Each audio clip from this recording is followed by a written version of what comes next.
अगर आप स्किलफुल हैं और टैलेंटेड हैं तो आपकी रिक्वायरमेंट आज भी है और फ्यूचर में भी रहने वाली है। ये आईटी कंपनी में चले जाएं, लाइफ सेट होगी। क्या वाकई में लग्जरियस लाइफ है या it is full of tension? हर चीज़ जो है वो आईटी ड्रिवन है। हम काम कर रहे हैं, 2 घंटे से अटके पड़े हैं, कुछ नहीं हुआ और जनरली हम गए 5 मिनट चाय पी के वापस आए तो हमने उसको 5 मिनट में ठीक कर दिया। आपको रिलैक्स कीजिए, आप बेटर बनेंगे। आप देखिए अल्टीमेटली पैसा उसको मिलता है जो क्लाइंट से इंटरेक्ट करता है। लास्ट एपिसोड में हमने राजेश सर से आईटी इंडस्ट्री के बारे में बहुत कुछ समझा था।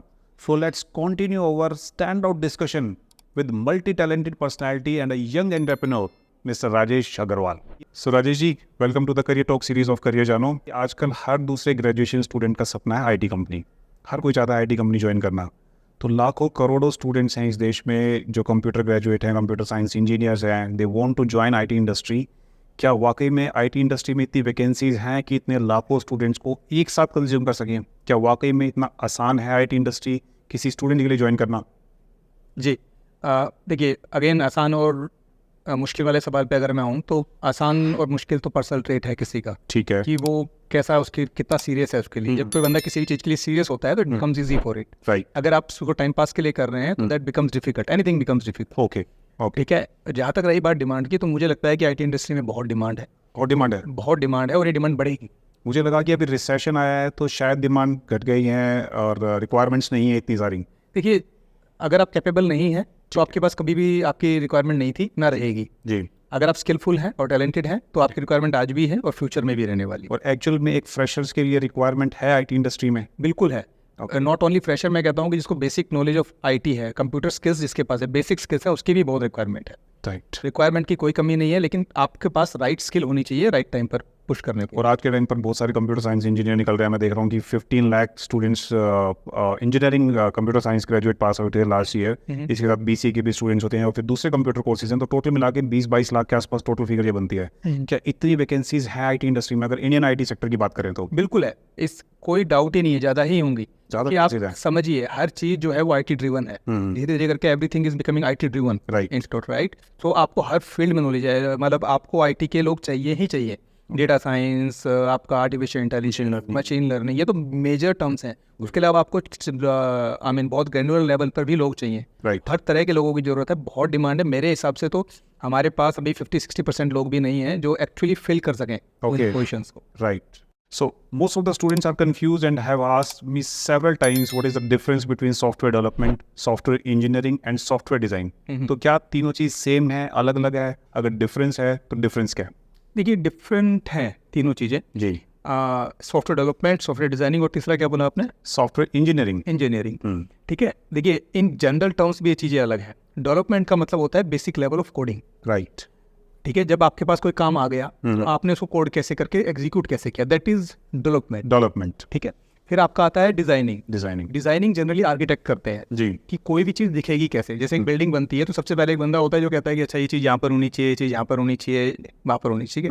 दैट इज डिजाइनिंग, कि कौन सी चीज़ कहाँ पर होगी, कौन से ब्लॉक बनेंगे, कौन सी क्लासेस बनेंगी, दिखने में कैसा लगेगा, ओवरऑल डिजाइन तैयार होता है कि डेटाबेस क्या होगा, कैसे होगा। तो that is generally done by experience people. Right. ठीक है। तो वो सबसे ऊपर की बात हो गई। फिर अगर आप बात करेंगे engineering is nothing but to explore anything. तो अगर आप सॉफ्टवेयर इंजीनियरिंग की बात करेंगे तो उसके अंदर सब कुछ आ जाता है। Right. Development is also engineering. Okay. Right, क्योंकि आप एक्सप्लोर कर रहे हैं। So software engineering is a bigger term, and two terms are there in it. One is software development and second one is software designing. Right. Okay. तो जब आप building का example ले लेता हूँ, बिल्डिंग में जब आप एक्चुअली ईंटें लगा रहे हैं, कुछ कर रहे हैं, तो दैट इज डेवलपमेंट कोडिंग। लेकिन जब आपने पूरा ओवरऑल सोचा कि कोई चीज़ कैसे दिखेगी, कहाँ दिखती है, कहाँ होनी चाहिए, that is designing. That is generally done by. बनने से पहले आपने सोचा कि बिल्डिंग ऐसी ऐसी दिखेगी, तो वो डिजाइनिंग का पार्ट है। पर जब वो एक्चुअल में एग्जीक्यूट कर रहे हैं उसको, एक एक करके हम ब्रिक्स लगा रहे हैं और जो कर रहे हैं, that is a part of development. तो जो आपके आर्किटेक्ट हैं जनरली डिजाइन करते हैं, वो फिर आपको छोटे छोटे ब्लॉक डेवलपमेंट के लिए दे दिए जाते हैं, फिर अगेन उसको क्लब किया जाता है। Right. That's how it. Okay, that's good. और इन तीनों अगर प्रोफेशन में जाएं, मान लो one is going with software development and second one is going in software designing, तो करियर लैडर क्या है, किस तरह से उसमें आगे बढ़ सकते हैं? क्या सबसे पहला जो स्टेप है एक फ्रेशर के लिए, एक इंजीनियर के लिए, वो सॉफ्टवेयर इंजीनियर या सॉफ्टवेयर डेवलपर या फिर सॉफ्टवेयर डिजाइनर होता है या कुछ और? नहीं, देखिए दोनों सेपरेट नहीं है। I think one by one आता है। अगर आप एक अच्छे डेवलपर नहीं हैं शुरुआत में, तो डिज़ाइनिंग तक पहुंचना मुश्किल होता है, क्योंकि आपको निटी-ग्रिटीज़ मालूम होनी चाहिए। ठीक है। अगेन बिल्डिंग का एग्जांपल लूँ, अगर आपको बेसिक ईंटें नहीं पता कहाँ लगाई जाती है, तो कैसे डिज़ाइनिंग का बताएंगे कि क्या कितनी दीवार खड़ी होनी चाहिए, कैसा होना चाहिए, बताना बहुत मुश्किल है। तो अब अगर आपको थोड़ा बहुत एक्सपीरियंस है, ऐसा हो सकता है कि आप 2-3 साल डेवलपमेंट करें, और उसके बाद अगर आपका सीरियसली इंटरेस्ट है तो आप डिज़ाइनिंग से रिलेटेड जो कोर्सेज होते हैं, डिज़ाइनिंग से रिलेटेड जितने भी क्रैश कोर्सेज हैं, सर्टिफिकेशन है, वो कर सकते हैं। तो शायद आपका लेटर फास्ट हो। फॉर एग्जांपल एक जनरल डेवलपर हो सकता है 10 साल में जाके डिजाइनिंग करे, 8 साल में जाके डिजाइनिंग करे। आपका स्पेशल इंटरेस्ट है तो 2 साल के बाद उसमें परस्यू कीजिए, शायद 2 साल बाद आप डिजाइनिंग करने लग जाए। तो software development is the very first step we can say for the fresher. उसके बाद 2-3 साल का एक्सपीरियंस लेने के बाद कोई अगर सीरियस है तो सॉफ्टवेयर डिजाइनर हो सकता है।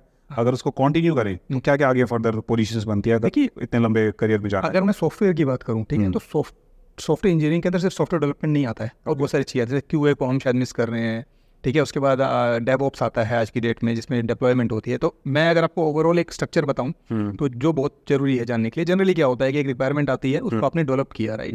वो डेवलप के बाद एक टेस्टिंग का बंदा चाहिए जो उसको चेक करेगा कि टेस्टिंग फाइन या नहीं। फिर तीसरा एक जनरली, क्योंकि पहले क्या होता है डेस्कटॉप एप्लीकेशंस होती है, लेकिन आजकल ज़्यादातर सर्वर एप्लीकेशंस होती है, क्लाउड बेस्ड एप्लीकेशंस होती हैं, तो आपको सर्वर पे डालने वाला बंदा चाहिए। तो ये 3 लोग तो मस्ट है, ठीक है। एक बनाने वाला, एक चेक करने वाला, और एक उसको सर्वर पे डालने वाला, ताकि दुनिया को दिखे, राइट। ठीक है। तो अभी जो आप मेरे से बात कर रहे हैं डिजाइनिंग की, जो डिजाइनिंग आपका डेवलपमेंट से स्टार्ट होता है, लेकिन जो डिजाइनर होता है उसको डेवलपमेंट का भी ध्यान देना होता है, उसको QA का भी ध्यान देना होता है, उसको सर्वर का भी ध्यान देना होता है, टेस्टिंग का भी, सब कुछ ध्यान दो, पूरा ओवरऑल आपको दे के बताता है जी। So next question is very interesting कि एक मिडिल क्लास फैमिली के लिए IT प्रोफेशन एक बड़ी लग्जरियस लाइफ है। ये IT कंपनी में चले जाएं, लाइफ सेट हो गया है, एक अच्छी सी IT कंपनी मिल जाए, लाखों का सैलरी पैकेज मिल जाए, लग्जरियस लाइफ है जी। क्या वाकई में लग्जरियस लाइफ है, या it is full of tension? क्या ये सब झूठ है, मिथ है, क्या है? Let's explore this.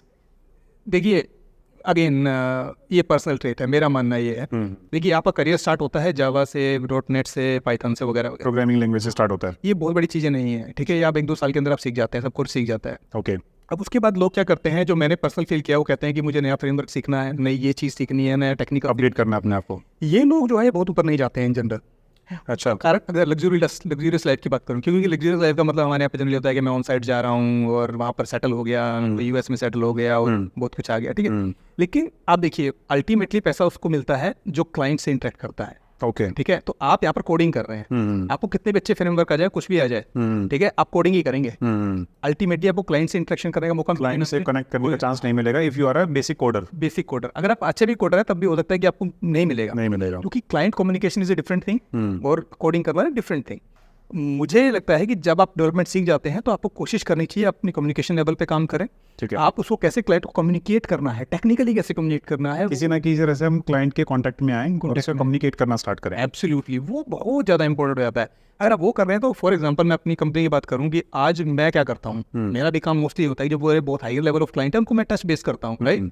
I need a person जो कैन रिप्लेस मी। तो अगर मुझे कल को एक बंदा मिलता है जो technical enough, he is technically enough, he can understand functional requirement and translate it to the technical team. This person will earn anything. Okay. So in total interface between client and the team. उसके बीच में जो interfacing करा देगा, that person is the main person. अगर आप development से start करते हैं, टेक्निकल साइड से स्टार्ट करते हैं, तो आपको यहाँ पर पहुँचना सबसे इम्पोर्टेंट है, और इन लोगों की कमी हमेशा रहती है, आज भी कमी है। और भी बहुत सारी बातें हैं जो हमें राजेश जी से जाननी है। So don't go anywhere, we will continue our session in the upcoming episodes and stay tune with career journal.